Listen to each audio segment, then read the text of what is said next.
लिरबाय हारसा अफिसारा खाथलगुरि खान्थालगुरिया दिनै खाथलगुरि जाबाय गुबुन मोनसे गामियाव थांलायबाय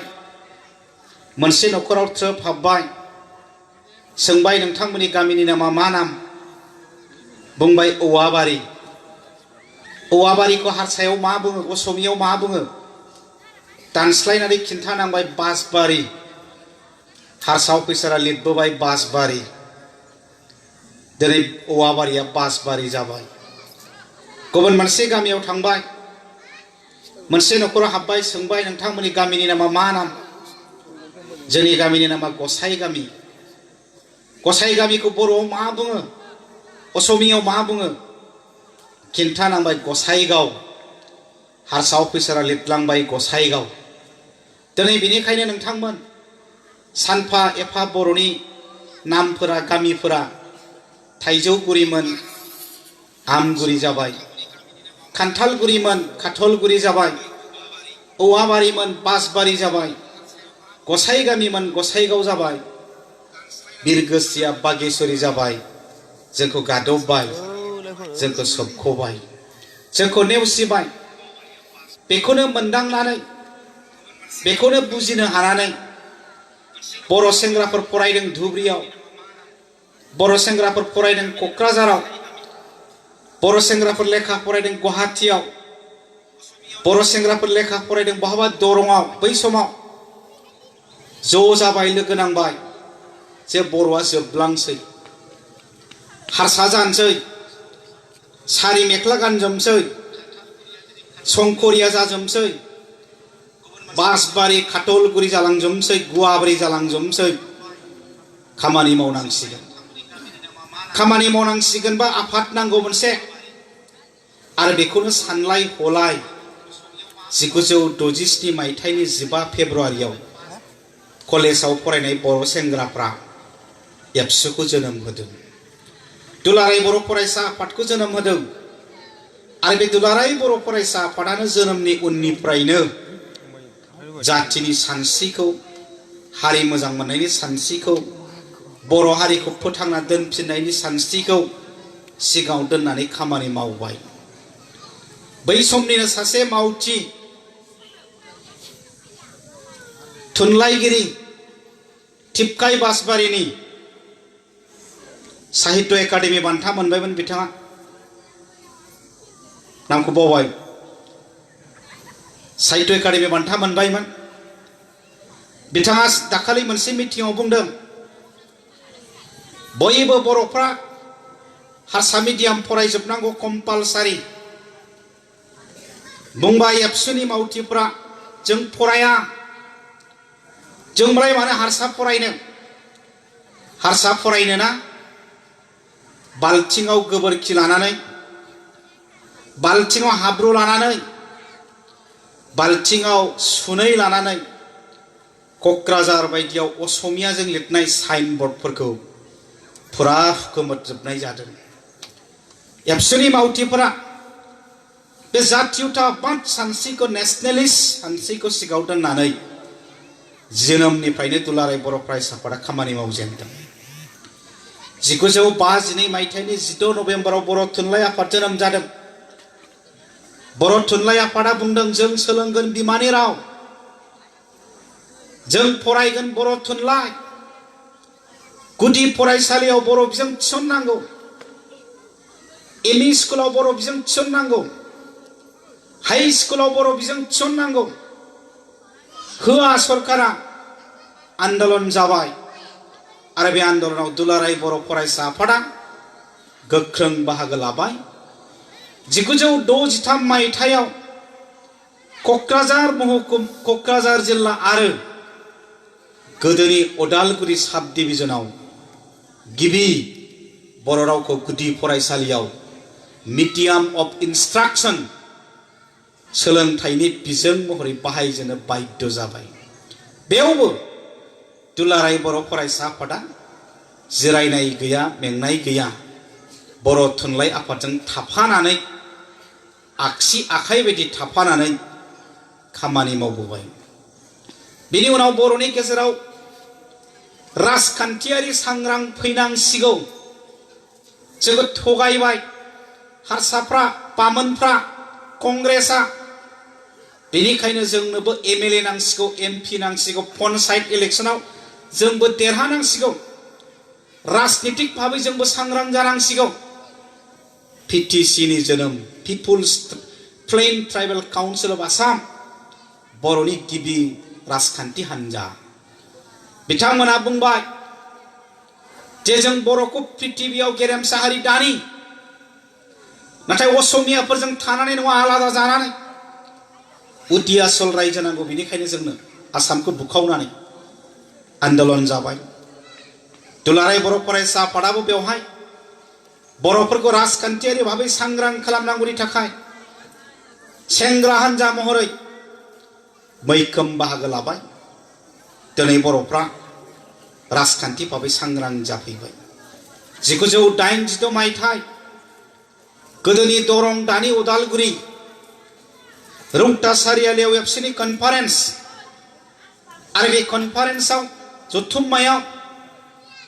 उपेन्द्रनाथ ब्रह्मखौ एबसुनि आफादगिरि खालामबाय एबसुनि आफादगिरि जानानै इनकाम टेक्सनि अफिसारनि साख्रि गारबाय गावनि एजेन्डाखौ गारजोब्बाय एबसुनि प्रेसिडेन्ट जानानै बिथाङा बर'फोरखौ सैमा अमा बायदि नङा मानसि बायदि जुनाद बायदि नङा मानसि बायदि थांना थानांगौ गावनि राव थुनलाइ हारिमुखौ सिगाङाव दोननानै गोजौ फोजौनानै बर'आबो थांना थानांगौ गेरेमसा हारि महरै बेनिखायनो बर'फोरनि गेजेराव जांख्रिखांनाय फैनांसिगौ रिभलिउसन 1986 को बोसोरसे बिथां मबिलाइज खालामदों बहा बहा बर' दङ सदियायाव जनायाव मिंमांआव सिला फोथाराव कार्बि आंलंआव गलाघाटआव गलपारायाव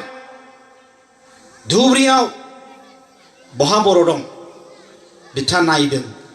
लोगो हमदों माबायदि थायो माबायदि जायो मा अबस्थायाव दं राव थुनलाइया हारिमुआ गोमालांबाय नामा थैलांबाय नामा नायदिंजोबनायनि उनाव मबिलाइज खालामनायनि उनाव 1987 मायथाइनि 2 मार्चआव आलादा रायजोनि थाखाय सोमावसारजेनबाय सोमावसारनायाव मा मा थासारि जालांखो जों बैसोआव गिदिर मानसिफ्रा नुबाय बैसोआव गिदिर मानसिफ्रा बाहागोबो लाबाय जोंबो नुबाय एसे उन्दैमोन बड'फा उपेन्द्रनाथ ब्रह्मआ बेमार जाबाय उपेन्द्रनाथ ब्रह्मआ बेमाराव गोग्लैबाय मुम्बाइनि टाटा मेम'रियेल केन्सार इन्स्टिटिउटआव बिथांखौ थिसनबाय केम' होबाय इन्जेक्सन होबाय खानाया गुबाय दिनै जों बिथांखौ थफि हमनाय सावगारियाव नुबाय बड'लेण्ड जेंनाखौ लानानै भारत सरकार आसाम सरकारजों खेबसे नङा खेबनै नङा खेबथाम नङा खेबब्रै नङा खेबबा बिथाङा सावरायलांदों बेमारा नाथाय हामाखै बारा जादों हस्पिटालावनो दं थैसिगोनखौ मिथिगौ मिथिनानै गावनि सोमावसारग्रा लोगोफ्रा दैदेनगिरि लोगोफ्रा खाथियाव जफानानै सोंदोंनो आदा नोंनि जोबथा लुबैनाया मा नोंनि लास्ट उइसआ मा गाबै गाबै बुंलांदोंनो आंनि जोबथा लुबैनाय आंनि लास्ट उइस बर'फोरनि गेजेराव जांख्रिखांनाय फैनांगोन बर'फोरनि गेजेराव रिभलिउसन फैनांगोन आरो बर'आ बुहुमाव गेरेमसा हारि महरै गायसनजाथारनांगोन बेनो आंनि जोबथा लुबैनाय बेनो आंनि लास्ट उइस दिनै नोंथांमोन प्रमद बर' दैदेननाय दुलाराय बर' फरायसा आफादा गोदान जेबो एजेन्डा लानानै खामानि मावाखै बै बेमारिफोरनि बिसिनायाव जिरायनानै मोदै रथ' रथ' बुंलांनाय बड'फा उपेन्द्रनाथ ब्रह्म थिनलांनाय खामानिखौ सिगाङाव दोननानैसो दिनैनि दुलाराय बर' फरायसा आफादा खामानि मावगासिनो दङ रिभलिउसन लाबोनांगोन जांख्रिखांनाय लाबोनांगोन बिथां बुंलांनाय थिनलांनाय बाथ्राखौ सिगाङाव दोननानैसो दुलाराय बर' फरायसा आफादा खामानि मावगासिनो दङ गुबुन जेबो एजेन्डा आलादा एजेन्डा जों जेबो मावाखै बर' माहारिखौ बुहुमाव गेरेमसा हारि गायसनथारनांगोन थिनलांदों दा बेखौनो जों नायबिजिरदों दुलाराय बर' फरायसा आफादा माबोरैबा गेरेमसा हारि दानो हामारगोन बर'फोरखौ नायबिजिरनायनि उनाव जोङो 1 नाम्बार एजेन्डा लादों बर'फोरनि गेजेराव सोलोंथाइखौ फोसाबग्रोथारनांगोन बर'फोरनि सोलोंथाइखौ नायग्रोथारनांगोन मोनसे हारिनि सोलोंथाइया जौगायोब्लासो बे हारिया गेरेमसा जानो हायो नायदिंनानै नुबाय बर'फोरनि सोलोंथाइया गोग्लैसोनाय दावगानो हायाखै जापाननि बाथ्राखौ जों दिनै रायलायो जापाना आसामजोंबो समान नङानो 3 कौटिसोल' पपुलेसन दं सुबुं अनजिमा दं नाथाय जापाना दिनै जोबोद जौगानाय गारि मटर बिसोर बानायनाय टेक्न'लजियाव बिराद जौगानाय जाहोना मा 100% लेखा रोङो बिथांमोना 100 लेखा गोरों आमेरिकाखौ फेजेनग्रा गैयानो सुपार पावार बिराद जौगानाय आमेरिकाया जाहोना मा 100 लेखा गोरों 100आव 100 लेखा गोरों इजराइलाबो फिसाथारनो हिटलारजों होसो हरजानानै इहुदिफोर बानायना लाहैनाय फामु बायदिसोमोन दिनै इजराइलाबो बिराद जौगाबाय जाहोना मा 100% लेखा गोरों 100 लेखा गोरों बांलादेशआ गोग्लैसोनाय बांलादेशनि बाथ्राखौ जों रायलाया मानो रायलाया मानो जौगायाखै 33% लेखा रोंगौ 33% लेखा रोंगौ मानोना मुसलमानफोरा हिनजावफोरखौ स्कुलाव थांनो होआ लेखा फरायनो खाबु होआ मस्जिदाव सोआ बांलादेशआ गोग्लैसोनाय बर'फ्रा दिनै दावगानो हायाखै राजा दंमोन रायजो दंमोन गोदो गोदायनिफ्रायनो जुग जुग रायजो खुंदोंमोन संसार जादोंमोन नाथाय जौगानो हायाखै जाहोना जाबाय 40%ल' लिरनो फरायनो रोंगौ बर'फ्रा 100 जनाव 40 जनाल' लिरनो फरायनो रोंगौ बेनिखायनो बर'फ्रा दिनै दावगानो हायाखै ओंखायनो मानगोनां नोंथांमोन दुलाराय बर' फरायसा आफादा दिनै गिबि सानग्रोदों बड'फा थिनलांनाय जांख्रिखांनायनि हाबाफारिया गिबि सोलोंथाइया जौगाग्रोनांगोन बर'फोरनिया 2011 सन असमिया मिडियामनि प्राइभेट स्कुल दङ जातीय बिद्यालय असम जातीय बिद्यालय बिसिनि हेड अफिसा गुवाहाटी आमिनगाव 2011 आव 100 जन मेट्रिक परीक्षा लिरदोंमोन बे स्कुलनिफ्राय आमिनगाव असम जातीय बिद्यालयनिफ्राय 100 जन छात्रनि गेजेराव 92 जना फार्स्ट डिविजन जादों सेकेंड डिविजन गासिबो थार्डबो गैया फेलबो गैया 92 साया फार्स्ट डिविजन साब्रैया सेकेंड डिविजन थार्ड गैया फेल गैया आरो बे गंसे स्कुलनिफ्रायनो 8 जन फार्स्ट डिविजन जानाय फरायसाफ्रा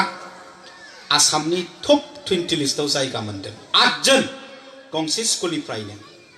जोंना दुलाराय आसामाव लाख लाख बर' फिसाफ्रा बर' फरायसाफ्रा आनजाद लिरो नाथाय सासेबो आसामनि टप 20 आव जायगा मोना नाथाय असम जातीय बिद्यालयनिफ्राय 8 जन आसामनि टप 20 आव जायगा मोनदों होनबा जों बेसे उनाव दं जों बेसे उनाव थानो गोनां जादों बेनिखायनो जोंनि सोलोंथाइनि थासारिया मोजां नङा होननानै जों बुंदों हेमन्त नार्जारिया दाखालि रिटायार जाबाय आईएएस अफिसारमोन गसाइगावनि बिथाङा रिटायार जानायनि उनाव भारतनि नेशनेल लेभेलाव यूपीएससी आनजाद पास जानानै अफिसार जानाय बर' मानसिया दा साबाल' दं दाखालि गोदानसो मोनदों आईएएसआ बे गोदान मोननाय सासेल' क'क्राझारनि फोरमान ब्रह्म आईपीएसआव 3 दं सन्जीब नार्जारी मनज स्वर्गियारी तापस बसुमतारी आईएफएसआव सासे दं इन्डियान फरेन सार्भिसआव रूपज्योति ब्रह्म खारजी टटमानि क'क्राझार टटमानि आरो साबा जाबाय बे साबायाल' इउपिएससि पास जानानै नेशनेल लेभेलनि अफिसार जानाय बर' अफिसार नाथाय जोंखौ बुंदों 20 लाख दं 30 लाख दं 40 लाख दं गोदो आन्दलनाव गार' राभा हाजंखौ लाफानानै पपुलेसनखौ देखायदोंमोन 40 लाख दं 40 लाखानो थाथों 40 लाखनि गेजेराव माबोरै साबाल' नेशनेल लेभेलनि अफिसार थानो हायो होनबा बे जाथिया बोरै गेरेमसा हारि जानो बोरै दावगानो डिसि जानो मानसि गैया एसपि जानो मानसि गैया सेक्रेटारि जानो मानसि गैया प्रिन्सिपाल सेक्रेटारि जानो मानसि गैया पुलिस अफिसार जानो मानसि गैया होनबा बोरै जौगानो थ' बेनिखायनो सोलोंथाइनि जांख्रिखांनाय फैनांगौ बर'फोरनि गेजेराव प्रि टेस्ट आनजाद जोब्बाय दहाय बुंदों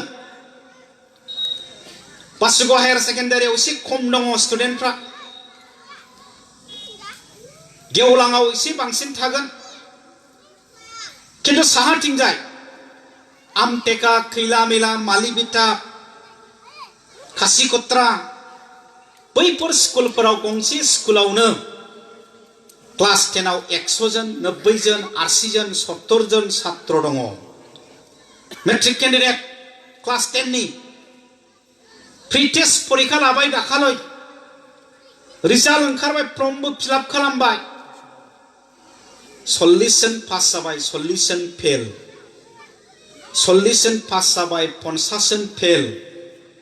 40 जन पास जाबाय 60 जन फेल 30 जन पास जाबाय 40 जन फेल प्रि टेस्ट आनजादावनो फेल जाबायब्ला मेट्रिक सेन्टारनि दरजा मोखां मोनहैला होनबा बर' हारिखौ गेरेमसा हारि खालामगोना सोरमोन अफिसार जोनोम जागोना सोरमोन प्रफेसार जोनोम जागोना सोरमोन बै छात्रफोरनिफ्राय नंगौना नङामोन दिनै प्रि टेस्ट आनजादाव बिसोरखौ लाखिनो गोनां जाबाय फेल खालामनो गोनां जाबाय बिजिनियाव मोनसे भेन्सार स्कुल दङ दैमालु हाई स्कुल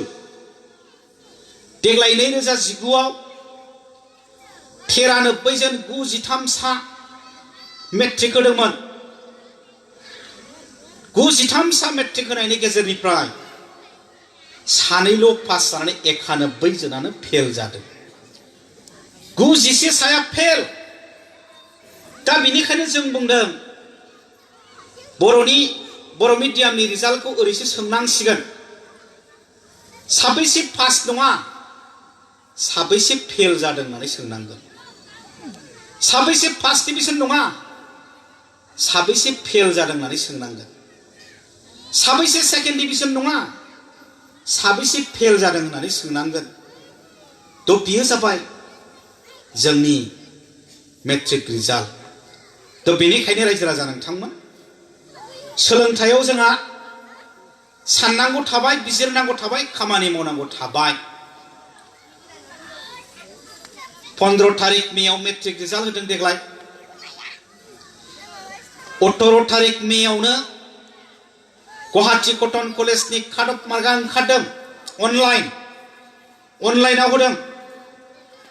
काट अफ मार्कआ जाबाय एडमिशननि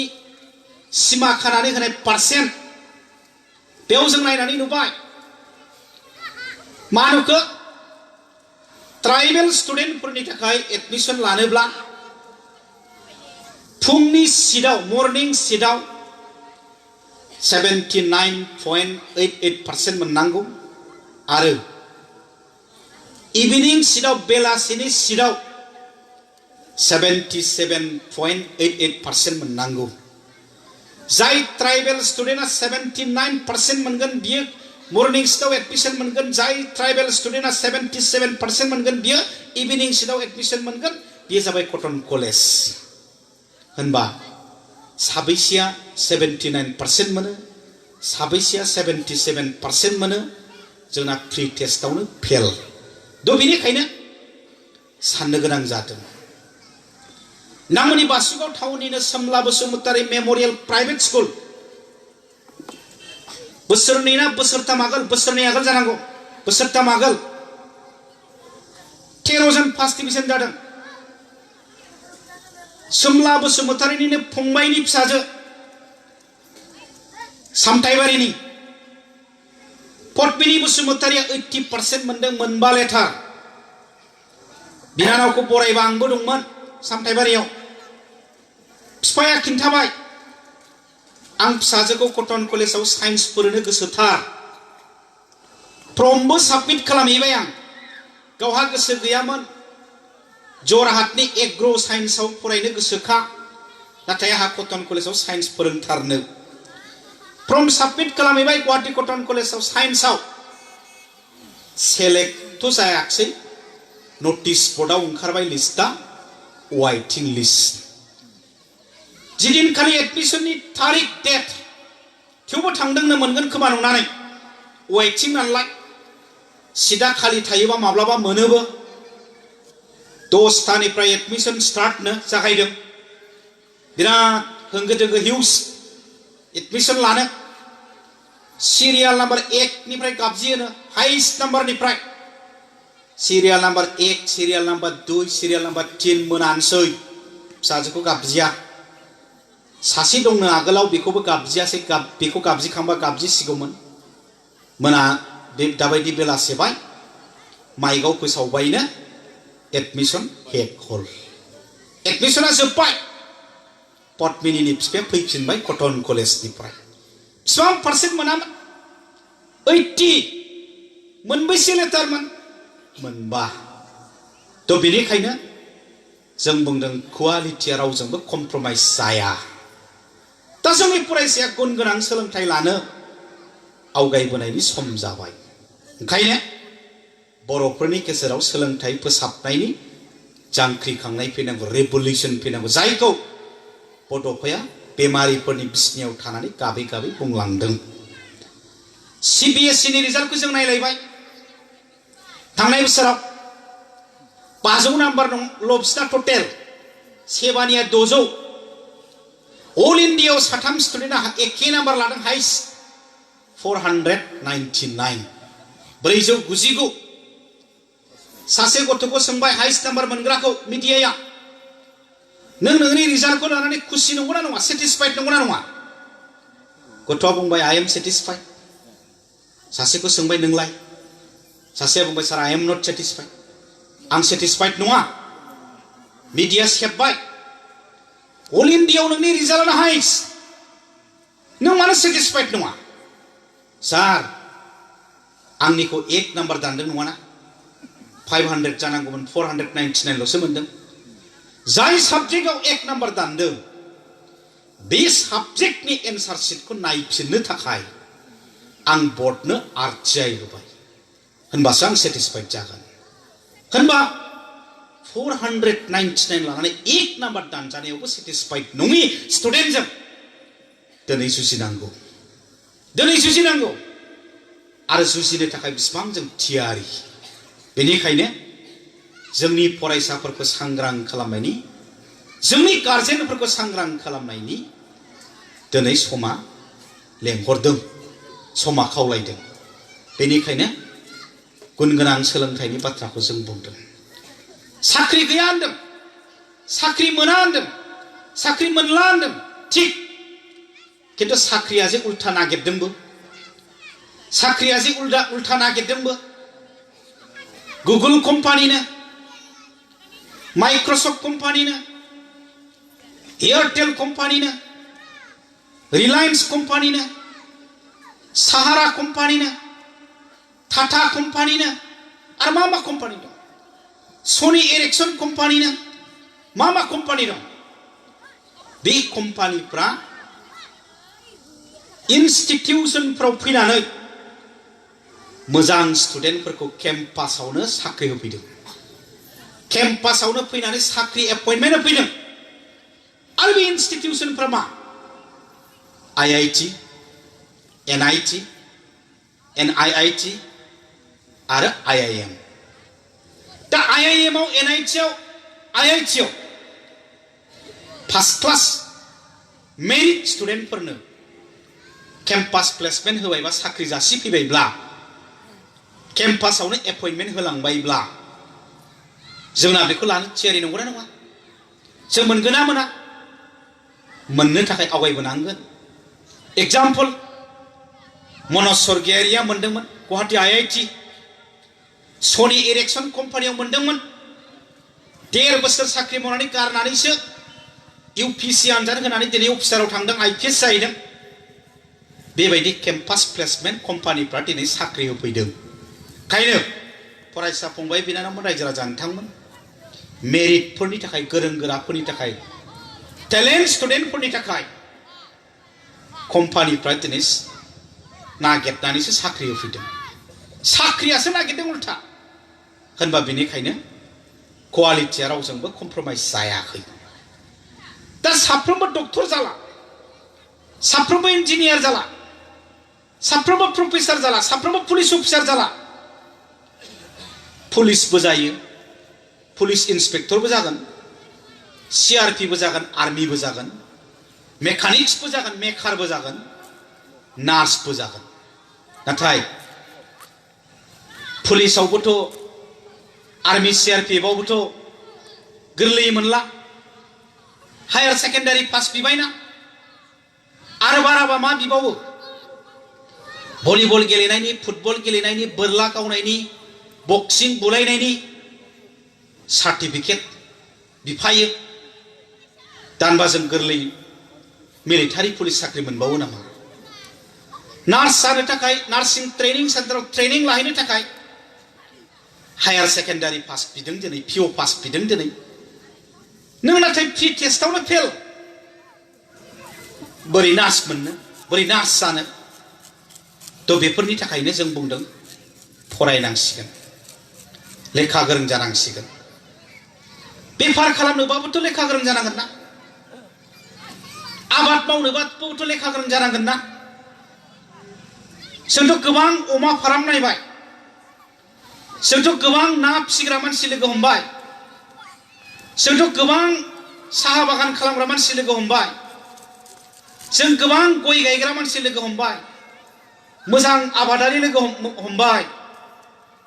इन्टारप्रेनार जों लोगो हमबाय बिथांमोनाबोथ' ट्रेनिं लादोंना लेखा फरायदोंना होनबा गासिबनिबो गुदियावनो सोलोंथाइ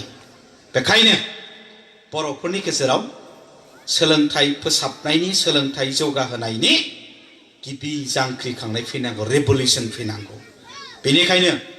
दुलाराय बर' फरायसा आफादा गासै थाखोनि सुबुं बर' सुबुंफोरखौ खावलायदों जे जोंनि गेजेराव सोलोंथाइ जौगाथारनांसिगौ 2 नाम्बाराव बुंनो नागिरदों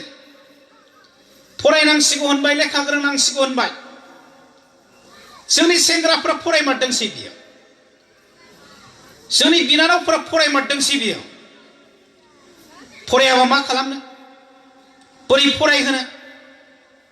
फरायाखैबा समाजाव जेंना लाबोदों नामा दा थांनाय बोसोरनि मेट्रिक आनजादाव अल आसामनि गेजेरावनो बांसिन नम्बर मोननाय रक्तिम फुयाखौ खौरांगिरिफ्रा सोंदों रक्तिम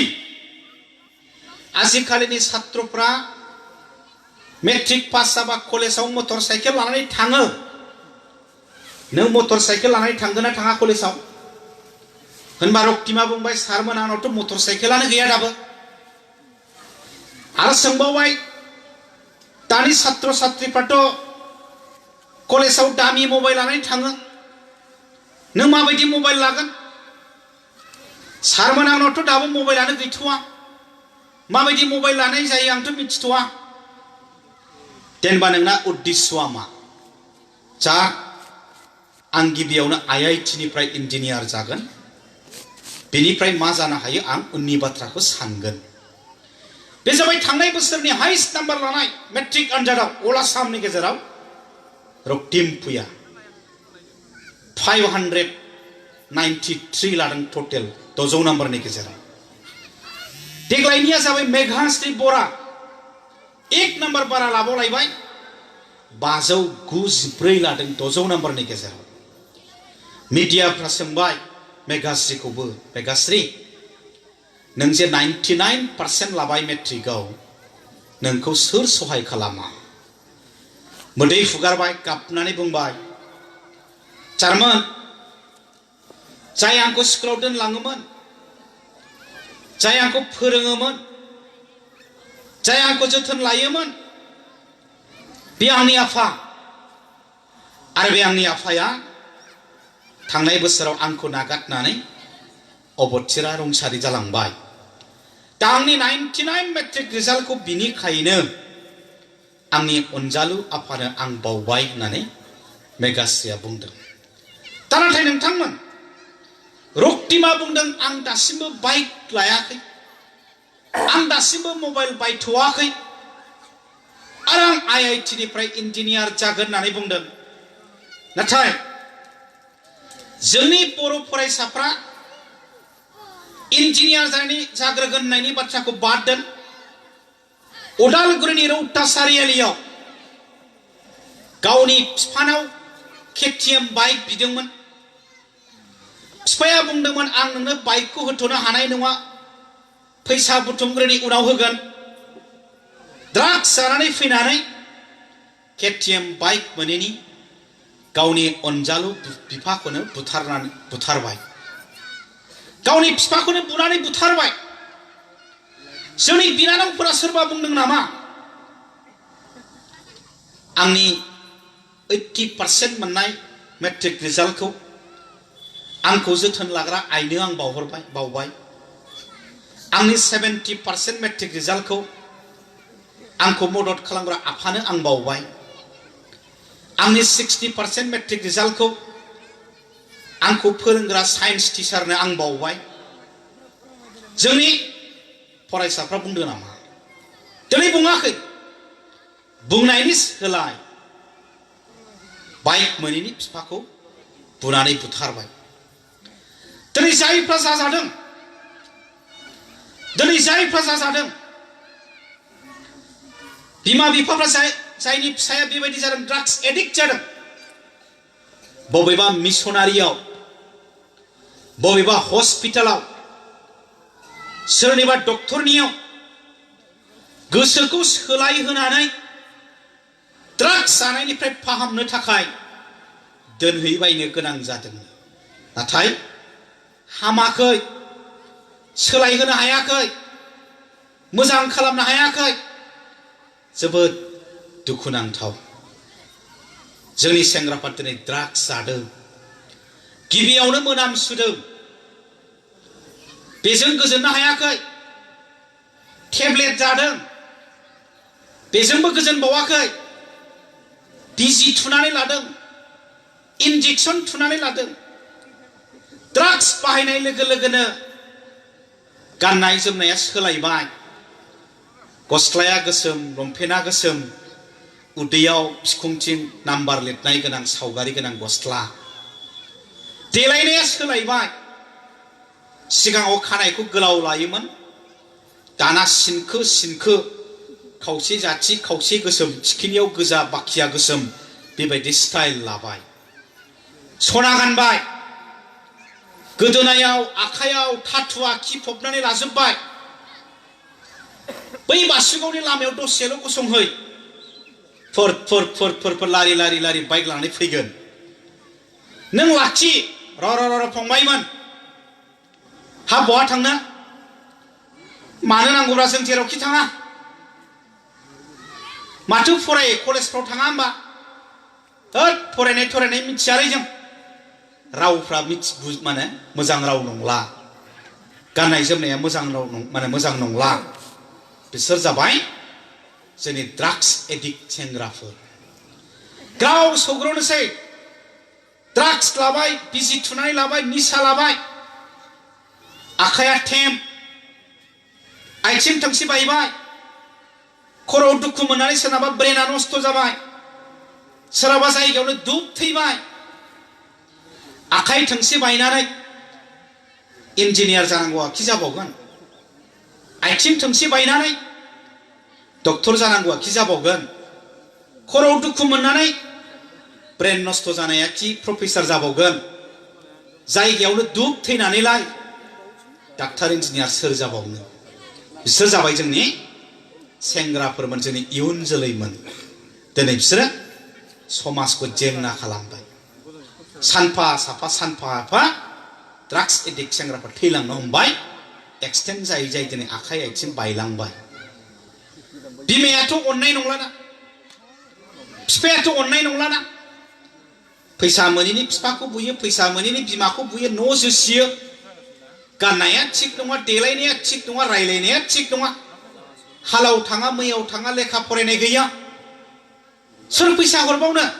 सोर मोजां मोनबावनो सोर अनबावनो बिसोरनो समाजनि मोनसे भाइरास जानानै थाबाय दिनै बिसोरनो फैसा नांसिगौ जेरैखि जाया बाइकआव थाव सोनो ड्राग्स जानो थाबायाव जौ लोंनो जायनि थाखाय बिसोरनो प्रफेशनेल किलारबो जागारनो हागौ फैसानि थाखाय मानसि बुग्रा फैसानि थाखाय मानसि बुथारग्रा प्रफेशनेल किलारबो जानो हागौ दम होग्राबो जानो हागौ बिसोर जेबो उदायला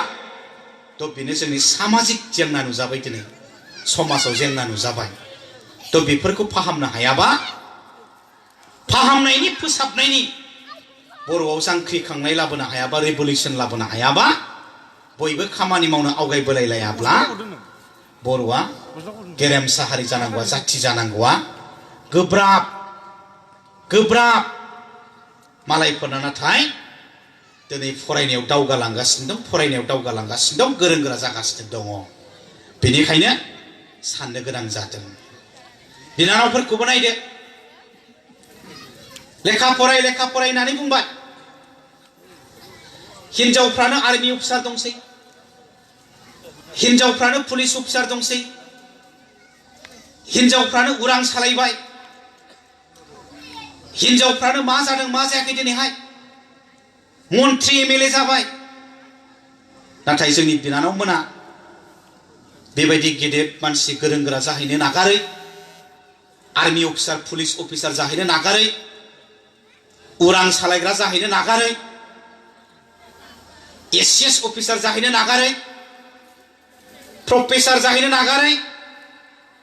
9-10 फरायनायावनो सानफा साफा खारफालांगासिनो दङ उन्दै बैसोआव हाबा जाहैगासिनो दङ आरो बिनि दायनिगिरिया जाबाय मबाइल मिस कल बेलेन्सथ' सोनो हाया मबाइलाव सोर फैसा होनो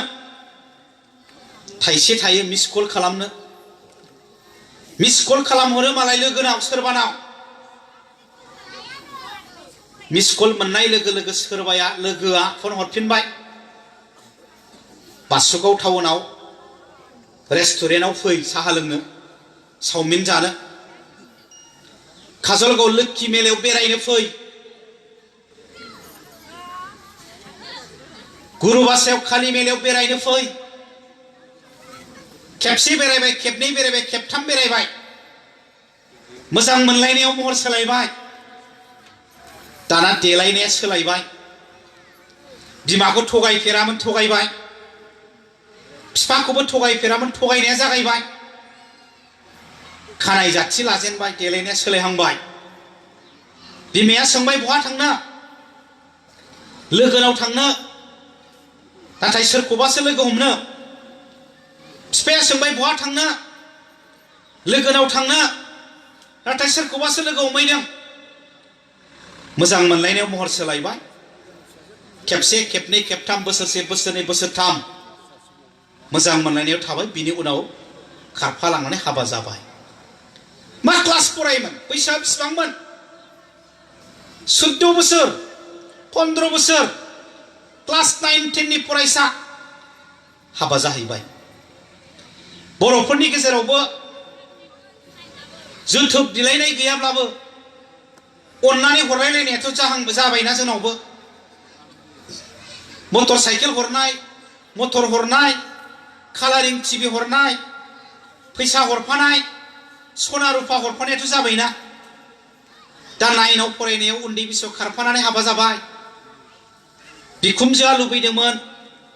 बिहामजोआ मटर साइकेल लाबोगोन बिहावाबो लुबैदोंमोन बिहामजोआ मटर लाबोगोन बहा मटर लाबोनो बहा मटर साइकेल लाबोनो उन्दै बैसोआवसो खारफालायनानै हाबा जादों